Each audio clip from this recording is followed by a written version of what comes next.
Good morning students, मैं मुकुल माधव। आज आप लोग का एक बार फिर से स्वागत करते हैं। तो हम लोग पिछला दिन क्या देख रहे थे? Linear equation in two variable का क्वेश्चन नंबर 8 तक देख लिए थे। आज क्वेश्चन नंबर 9 देखेंगे। क्वेश्चन नंबर 9 में क्या बोल रहा है कि 5 वर्ष पहले पिता की आयु पुत्र की आयु की 7 गुनी थी और 5 वर्ष बाद 3 गुनी हो जाएगी। पिता और पुत्र की वर्तमान आयु निकालिए। तो इस प्रकार के क्वेश्चन में क्या करेंगे, क्या पूछा क्वेश्चन में कि पिता और पुत्र की वर्तमान आयु। तो मान लेंगे कि माना कि पिता की वर्तमान आयु x वर्ष है और पुत्र की वर्तमान आयु y वर्ष है। पिता को क्या करेंगे, x मान लेंगे और पुत्र की वर्तमान आयु को y मान लेंगे। अब क्वेश्चन का पहला कंडीशन है कि 5 वर्ष पहले, क्या है क्वेश्चन में कि 5 वर्ष पहले, यहाँ लिख लेंगे कि 5 वर्ष पहले, 5 वर्ष पहले यहाँ पे लिख देंगे अकॉर्डिंग टू क्वेश्चन के अनुसार। 5 वर्ष पहले, अभी मान लीजिए पिता की वर्तमान आयु अभी x वर्ष, तो 5 वर्ष पहले पिता की आयु कितनी होगी? पिता की आयु 5 वर्ष पहले जो होगी कितनी होगी? x माइनस 5 हो जाएगी। मतलब अभी अगर कोई व्यक्ति x ईयर का है तो 5 साल पहले कितना हो जाएगा? x माइनस 5 हो जाएगा। और पुत्र की आयु क्या हो जाएगी? पुत्र की आयु जो हो जाएगी, पुत्र की आयु 5 वर्ष पहले क्या हो जाएगी? y माइनस 5 हो जाएगी। अब क्वेश्चन में क्या है कि 5 वर्ष पहले पिता की आयु पुत्र की आयु की 7 गुनी थी। तब पिता की आयु कितनी है? x माइनस 5 है। तो x माइनस 5 ये हुआ आपका पिता की आयु। पुत्र की आयु y माइनस 5 है, इसकी कितनी गुनी थी? तो इसकी 7 गुनी थी। तो इसको सॉल्व करके एक इक्वेशन बना लेंगे। तो यहाँ से क्या आ जाएगा? x minus 5 equal to 7y minus 35। 7y को इधर कर लेते हैं तो x minus 7y equal to minus 35 और प्लस 5 हो जाएगा इक्वल टू माइनस 30। तो question equation x minus 7y equal to minus 30, ये आपका क्या हो गया? इक्वेशन नंबर 1 हो गया। अब क्वेश्चन में क्या बोला है कि 5 वर्ष बाद पिता 3 गुण हो जाएगी और 5 वर्ष बाद, तो अभी है वर्तमान आयु, पिता की वर्तमान आयु x और पुत्र की वर्तमान आयु y। तो 5 वर्ष बाद कितनी हो जाएगी? तो यहाँ पे लिख देंगे 5 वर्ष बाद, 5 वर्ष बाद पिता की आयु, पिता की आयु। तो पिता की आयु अभी x है, अब 5 वर्ष के बाद कितना हो जाएगी? x प्लस 5 वर्ष हो जाएगी। उसी प्रकार से पुत्र की आयु, पुत्र की आयु को क्या माने थे? y माने थे। तो पुत्र की आयु 5 वर्ष बाद कितना हो जाएगी? y प्लस 5 हो जाएगी। अब क्वेश्चन में क्या बोला है कि 3 गुनी हो जाती है। मतलब पिता की आयु जो है पुत्र की आयु की कितनी गुनी हो जाती है? 3 गुनी हो जाती है। तो पिता की आयु कितनी है? यहाँ पे x प्लस 5 है। तो ये पिता की आयु जो है पुत्र की आयु की क्या हो जाती है? 3 गुनी हो जाती है। तो 3 से पुत्र में गुना कर देंगे तो यहाँ से इक्वेशन आ जाएगा x plus 5 equal to 3y plus 5 3 जा 15। तो x minus 3y equal to, ये 5 उधर जाके माइनस हो जाएगा तो इक्वल टू हो जाएगा 10। ये आपका इक्वेशन नंबर 2 हो गया। अब इक्वेशन 1 और 2 दोनों को सॉल्व कर लेंगे। देखिए यहाँ भी x है, यहाँ भी x है, तो इक्वेशन 2 को इसके नीचे ला के लिख लेते हैं। तो x minus 3y equal to 10 हो जाएगा। ये आपका इक्वेशन नंबर 2 था। अब देखिए ई प्लस को माइनस कर लीजिए, ई माइनस को प्लस कर लीजिए, ई प्लस को माइनस कर लीजिए, तो ये तो x कैंसिल हो जाएगा। अब यहाँ 7 है, माइनस 7 प्लस 3, तो माइनस 4y और ये इक्वल टू माइनस 10 और माइनस 30, तो माइनस 40, माइनस 40, माइनस से माइनस कैंसिल, 4 10 जा 40, तो y का वैल्यू कितना आ गया? 10 आ गया, 10 ईयर। अब आप क्या करिए, इसमें डाल लीजिए, तो यहाँ से आप x का निकाल लीजिएगा। तो x माइनस 3 इंटू वाई का वैल्यू आपका 10 इक्वल टू आपका 10 है। तो x इक्वल टू क्या हो जाएगा? 10 और 10 3 जा 30, उधर जाके प्लस हो जाएगा, प्लस 30, तो इक्वल टू 30 या प्लस 10, तो 40 ईयर। तो x किसको माने थे? x आप माने थे पिता को। तो पिता की आयु हो गई 40 साल और पुत्र की वर्तमान आयु कितनी थी? पुत्र की वर्तमान को y माने हैं, y का आपका 10 ईयर हो गया। तो पिता पता चल गया कि 40 साल का है और पुत्र कितना है? 10 साल का है। क्या 9 के 2 में क्या बोला है कि पिता और पुत्र की वर्तमान आयु का अनुपात 3:1 है तथा 14 वर्ष बाद यह अनुपात 2:1 हो जाता है, तो उसकी वर्तमान आयु क्या है? तो क्वेश्चन में क्या पूछा आपसे? वर्तमान आयु। तो मान लीजिएगा कि माना कि पिता की वर्तमान आयु x वर्ष है और पुत्र की वर्तमान आयु y वर्ष है। अब उसके बाद क्वेश्चन देखिएगा, अब लिखिएगा यहाँ अकॉर्डिंग टू क्वेश्चन के अनुसार क्या बोला है कि पिता और पुत्र के वर्तमान आयु का अनुपात 3:1 है। तो पिता का वर्तमान आयु कितना है? x है और पुत्र का वर्तमान आयु y है। दोनों का अनुपात क्या है? 3:1, मतलब 3/1 3 अनुपात मतलब 3:1 को 3/1 लिख सकते हैं। अब क्रॉस मल्टीप्लाई कर लेंगे तो x इक्वल टू क्या हो जाएगा 3y, तो x माइनस 3y और इक्वल टू 0 हो जाएगा। इसको इक्वेशन नंबर 1 आप बता दीजिए। अब आगे देखिए क्वेश्चन में क्या बोला है कि 14 वर्ष बाद, तो अब यहाँ से लिख लीजिए 14 वर्ष बाद, 14 वर्ष बाद पिता की आयु कितनी हो जाएगी, 14 वर्ष बाद पिता की आयु अभी x है तो x प्लस 14 वर्ष हो जाएगी, और पुत्र की आयु कितनी हो जाएगी 14 वर्ष बाद पुत्र की आयु हो जाएगी y प्लस 14। अब क्वेश्चन में क्या बोला है कि 14 वर्ष के बाद दोनों का अनुपात जो है वो 2:1 हो जाता है, माना 2:1 हो जाता है। तो यहाँ से लिख लीजिए कि पिता का x प्लस 14 बटे पुत्र का y प्लस 14 और दोनों का अनुपात जो है 2:1 मतलब 2:1। अब इसको क्रॉस मल्टीप्लाई कर लीजिए तो x प्लस 14 बराबर 2y प्लस 14 दूना 28, तो x प्लस 14 को 2y को इधर कर लीजिए तो x minus 2y equal to 14 उधर जाके 28 में से घट जाएगा तो 14 हो जाएगा। ये आपका इक्वेशन नंबर 2 हो गया। अब ये इक्वेशन नंबर 1 था, इक्वेशन 2 को इक्वेशन 1 के नीचे ला के लिख लीजिए तो x minus 2y equal to 14, ये आपका हो गया था इक्वेशन नंबर 2। अब देखिए यहाँ x में प्लस है तो माइनस, इस माइनस को प्लस, इस प्लस को माइनस कर लीजिए तो इक्वल टू इधर तो माइनस 14 हो जाएगा। ठीक है, अब इधर x तो आपका कैंसिल हो गया, माइनस 3y और प्लस 2y तो माइनस y, माइनस से माइनस कैंसिल तो y बराबर पता चल गया कि 14 है। अब y का मान इसमें डाल दीजिए तो x माइनस 2 गुना 14 बराबर है 14, तो x माइनस 14 दूना 28 बराबर 14, ये माइनस उधर जाके प्लस हो जाएगा तो x बराबर कितना हो जाएगा 14 प्लस 28, तो 14 दूना 28, 14 तिहाई 42। तो x किसको माने थे, x माने थे आप पिता को, तो पिता की वर्तमान आयु कितना हो गई 42 ईयर हो गई, 42 साल की। अब पुत्र को कितना माने थे, पुत्र का 14 था तो पुत्र आपका हो गया, पुत्र y था तो y आपका हो गया 14 साल का। 9 के 3 में क्या बोला है कि पिता और पुत्र की उम्र का योगफल 80 वर्ष है और पुत्र की उम्र की दोगुना पिता की उम्र से 10 साल अधिक है तो दोनों की उम्र निकालें। तो सबसे पहले क्या लिखेंगे, बोलेंगे कि माना कि पिता की वर्तमान आयु 1 साल है और पुत्र की वर्तमान आयु y साल है, y वर्ष मान लेंगे। उसके बाद क्वेश्चन में बोला है कि पिता और पुत्र की उम्र का योगफल 80 साल है, तो पिता का उम्र x है तो लिखेंगे अकॉर्डिंग टू क्वेश्चन, प्रश्न के अनुसार x प्लस y ये बराबर है 80, ये इक्वेशन नंबर आपका 1 है। उसके बाद क्वेश्चन में बोला है कि और पुत्र की उम्र की दुगुना पिता की उम्र से 10 साल अधिक है, तो पुत्र की उम्र का दुगुना, तो पुत्र की उम्र कितना है y, तो इसका दुगुना कितना हो जाएगा 2y। अब पिता की उम्र से क्या है 10 साल अधिक है, तो पिता का उम्र कितना है x, तो x प्लस 10, x प्लस 10 बराबर पुत्र की उम्र का दुगुना, तो x प्लस 10 बराबर 2y, तो x माइनस 2y बराबर माइनस 10, ये आपका इक्वेशन नंबर 2 हो गया। यहाँ से अब 1 और 2 दोनों को सॉल्व कर लीजिए तो यहाँ पे लिख लीजिए x, इसको इक्वेशन इसको आप 1 को 2 से गुना कर लीजिए तो यहाँ 2x plus 2y equal to 80 दूना 160। अब इक्वेशन 2 क्या है, x minus 2y equal to minus 10, y में यहाँ 2 था इसलिए इक्वेशन 1 को 2 से गुना कर लिया कि सॉल्व करने में आसानी होगी। देखिए बीच वाला ही कट गया तो 2x प्लस x 3x, तो 3x बराबर 160 में से 10 घटा लीजिएगा तो 150, तो 3 के पहाड़ा में 150, 50 बार 50 तिहाई 150, तो x बराबर हो गया 50। x कौन था, पापा, पिता की वर्तमान आयु x, तो x की पापा की वर्तमान आयु हो गई 50 ईयर। अब ये आपका पता चल गया कि पापा हैं आपके 50 साल के और x प्लस वाई बराबर 80। इक्वेशन नंबर 1 में पुट कर दीजिए, यहाँ लिख दीजिए कि putting the value of x in equation number 1, putting the value of x in equation 1, equation 1 है आपका x प्लस वाई बराबर 80, तो x का वैल्यू आपका है 50 प्लस y बराबर 80, तो y बराबर आपका हो जाएगा 80 माइनस 50 बराबर 30।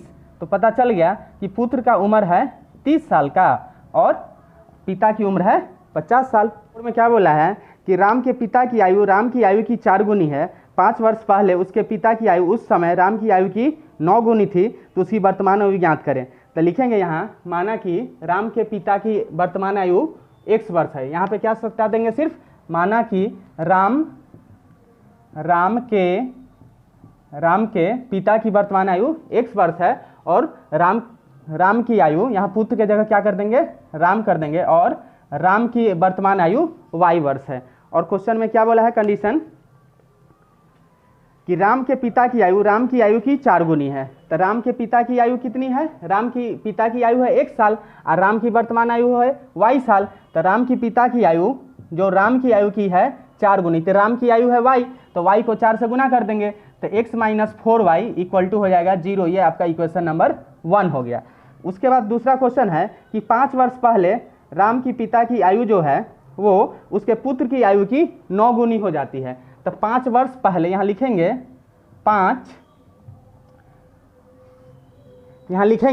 5 वर्ष पूर्व, 5 वर्ष पूर्व राम के पिता की आयु, राम के पिता की आयु जो हो जाएगी 5 वर्ष पूर्व कितनी हो जाएगी? x माइनस 5 हो जाएगी। और राम की आयु कितनी हो जाएगी? राम की आयु 5 वर्ष पूर्व मतलब 5 वर्ष पहले कितनी हो जाएगी? y माइनस 5 हो जाएगी। अब क्वेश्चन में क्या कंडीशन था कि राम के पिता की आयु उसके पुत्र की आयु की, राम की आयु उसके पुत्र की आयु की कितना गुनी थी? 9 गुनी थी। तो इसको क्या करेंगे? पुत्र के आयु में 9 से गुना कर लेंगे। तो x माइनस 5 बराबर 9y और माइनस 9 बचे 45। तो x माइनस 9y बराबर माइनस 40, ये माइनस 5 उधर जाके प्लस हो जाएगा तो माइनस 45 और प्लस 5 तो माइनस 40। ये आपका इक्वेशन नंबर 2 हो गया। अब देखिए ये आपका इक्वेशन 1, ये आपका 2, दोनों को सॉल्व कर लीजिए। तो यहाँ पे लिख लेते हैं कि x माइनस 4y बराबर 0 और ये इक्वेशन था x minus 9y equal to minus 40, x minus 9y equal to minus 40। अब देखिए ये खत्म हो जाएगा, ई माइनस प्लस तो इक्वल टू इधर आपका 40 हो गया। तो 9 में से 4 घटाइएगा तो यहाँ 5y बराबर 40, तो y बराबर आपका 8 ईयर हो गया। y किसको माने थे? तो y राम की वर्तमान आयु थी, तो राम की वर्तमान आयु 8 साल।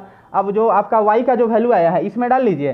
तो x माइनस 9 गुना 8 बराबर माइनस 40, ये माइनस है उधर जाके प्लस हो जाएगा। तो x बराबर माइनस 40 और 9 8 72, तो उन्हें जाके प्लस हो जाएगा। तब 2 में से 0 घटेगा 2 और 7 में से 4 घटेगा 3, तो आपकी 32 ईयर हो गई राम के पिता की आयु और 8 वर्ष हो गई राम की आयु। क्वेश्चन नंबर 10 क्या बोल रहा है कि विद्यार्थी एक कार्यक्रम में भाग लेते हैं, इसमें लड़कियों की संख्या लड़कों की संख्या से 4 अधिक है। कार्यक्रम में भाग लेने वाले लड़के और लड़कियों की संख्या आलेखीय विधि से हल करें। इस क्वेश्चन में हमको क्या करना है? आलेख विधि से हल करना है। तो टोटल स्टूडेंट कितना है? तो मान लेंगे, माना कि लड़कों की संख्या x मान लेंगे और लड़कियों की संख्या को x प्लस 4 मान लेंगे। इसमें y नहीं मानेंगे क्या कि हमको आलेख विधि से सॉल्व करना है। उसके बाद क्या करेंगे, और टोटल इसमें 10 विद्यार्थी थे, तो 10 विद्यार्थी था तो यहाँ पे लिख लेंगे अकॉर्डिंग टू क्वेश्चन लड़का प्लस लड़की, तो दोनों का जनसंख्या को जोड़ के बराबर क्या लिख देंगे? बराबर 10 विद्यार्थी थे। अब इसको सॉल्व कर लेंगे तो यहाँ से x का वैल्यू आपका आ जाएगा, तो x प्लस x 2x, तो 2x प्लस 4 इक्वल टू 10, तो 2x इक्वल टू कितना हो जाएगा? 6, तो 2 3 6, तो x का वैल्यू आपका पता चल गया 3। x कौन था? आपका लड़का। तो यहाँ लिख देंगे कि लड़कों की संख्या को हम लोग x माने थे, ये इक्वल टू आपका 3 आ गया। और लड़कियों की संख्या x प्लस 4 थी, और लड़कियों की संख्या को हम लोग क्या माने थे? x प्लस 4 माने थे। तो x का वैल्यू 3 है और प्लस 4, तो x प्लस 3 7 हो गया। और ये जो x एक्सिस है इसको बोल देते हैं हम लोग लड़कों की संख्या। क्या बोलते हैं? लड़कों की संख्या। और ये जो आपका y डैश है इसको हम लोग बोल देते हैं लड़कियों की संख्या। क्या बोल देते हैं? लड़कियों की संख्या। तो लड़कों की संख्या कितनी आई है? 3 आई है, तो 3 यहाँ लाई करेगा। और लड़कियों की संख्या कितनी आई है? 7 आई है, तो 7 यहाँ लाई करेगा। 3 और 7 के सामने ऐसे ऐसे डॉट खींच लेंगे और यही ग्राफ यहाँ पे ऐसे प्लॉट कर देंगे। 3,7 लिख देंगे। 3 हो जाएगी आपको लड़कों की संख्या और 7 हो जाएगी आपको लड़कियों की संख्या। बच्चों क्वेश्चन नंबर 11 में क्या बोल रहा है कि एक पेंसिल और एक कलम का मूल्य 6 रुपया है, फिर 3 पेंसिल और 5 कलमों का मूल्य 2 पेंसिल और 1 कलम के मूल्य के 4 गुना है, तो प्रत्येक पेंसिल तथा प्रत्येक कलम का मूल्य निकाले। तो यहाँ बोलेंगे कि माना कि प्रत्येक कलम का मूल्य 100 रुपया और प्रत्येक पेंसिल का मूल्य y रुपया है, हम लोग क्वेश्चन में सबसे पहले मान लेंगे। उसके बाद सबसे पहला कंडीशन है, लिखेंगे यहाँ से प्रश्न से, मतलब अकॉर्डिंग टू क्वेश्चन, क्वेश्चन के अनुसार क्या बोला है कि एक पेंसिल और एक कलम का मूल्य 6 रुपया, तो x प्लस वाई, एक कलम और एक पेंसिल का मूल्य 6 रुपया, तो x plus y equal to 6। एक इक्वेशन यहाँ से ले लेंगे। उसके बाद क्या बोला है, फिर 3 पेंसिल और 5 कलम, तो 3 पेंसिल, तो पेंसिल कितना है, y है, तो यहाँ लिख देंगे 3y प्लस 5x, 5 कलम का मूल्य और 3 पेंसिल का मूल्य जो है, और ये बराबर है आपके 2 पेंसिल और 1 कलम के 4 गुना के। 2 पेंसिल, तो पेंसिल कितना है, y है, तो 2 पेंसिल और कलम प्लस कलम के 4 गुना के बराबर है। ठीक है, 2 पेंसिल और 1 कलम के मूल्य के 4 गुना के बराबर है, तो प्रत्येक पेंसिल और पेन का, तो यहाँ से इसको सॉल्व करके इक्वेशन नंबर हम लोग 2 निकाल लेंगे। तो देखिए, तो यहाँ क्या करेंगे, 3y plus 5x equal to 4 से गुना करेंगे तो 4 2 जा 8y प्लस 4x हो जाएगा। अभी दोनों को उठा के इधर कर लेते हैं, तो देखिए 3y plus 5x minus 8y minus 4x बराबर 0। 5x में से 4x घटा लेंगे तो x हो जाएगा, और 3 में से 8 घटा लेंगे तो माइनस 5 हो जाएगा, 5 और 3 8y बराबर 0। ये आपका इक्वेशन नंबर 2 हो गया। ये 1 था, ये 2 है, यहाँ देखिए 1 और 2 दोनों को बना लीजिए, तो x प्लस वाई बराबर आपका था 6, और दूसरा है x माइनस 5y बराबर आपका 0।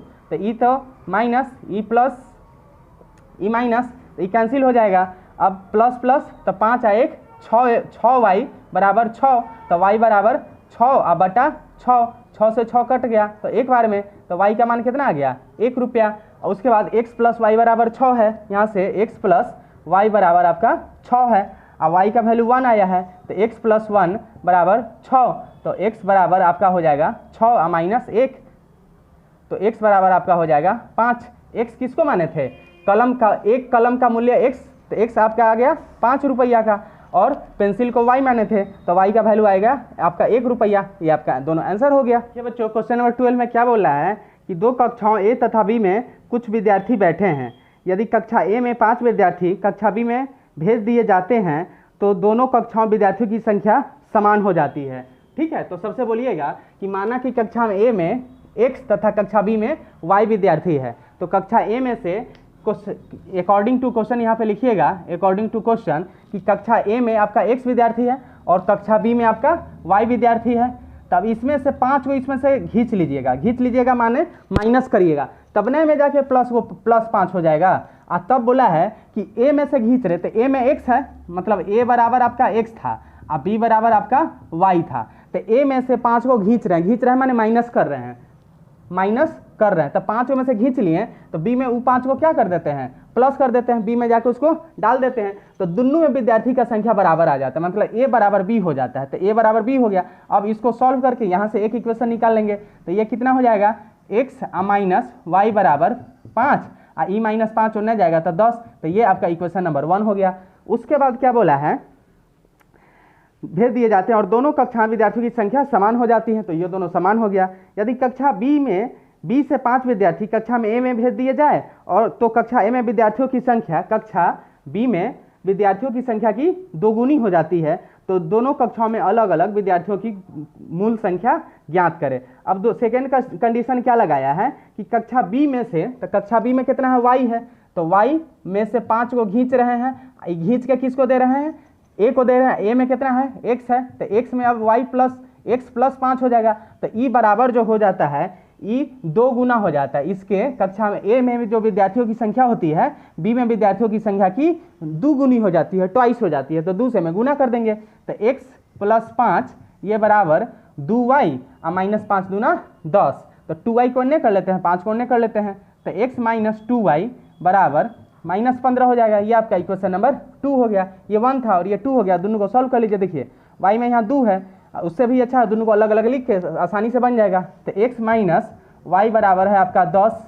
दूसरा इक्वेशन है x माइनस 2y बराबर है आपका माइनस 15। अब देखिए e प्लस माइनस, ई माइनस प्लस, ई माइनस प्लस, तो इधर हो जाएगा 15 10 25, और यहाँ पे आपका x कैंसिल हो गया, अभी 2 में से y घट जाएगा, तो y बराबर 25, तो कक्षा में बी में विद्यार्थियों की संख्या कितनी थी, वाई थी, वाई बराबर 25 आ गई। अब वाई का मान इसमें डाल लीजिए, इक्वेशन 1 में डाल लीजिए, तो देखिए x माइनस वाई के जगह 25 बराबर 10, तो x बराबर कितना हो जाएगा 10 और प्लस 25, तो 25 10 35। तो कक्षा ए में x थी तो x की वैल्यू 35, मतलब कक्षा ए में 35 विद्यार्थी है और कक्षा बी में 25 विद्यार्थी है।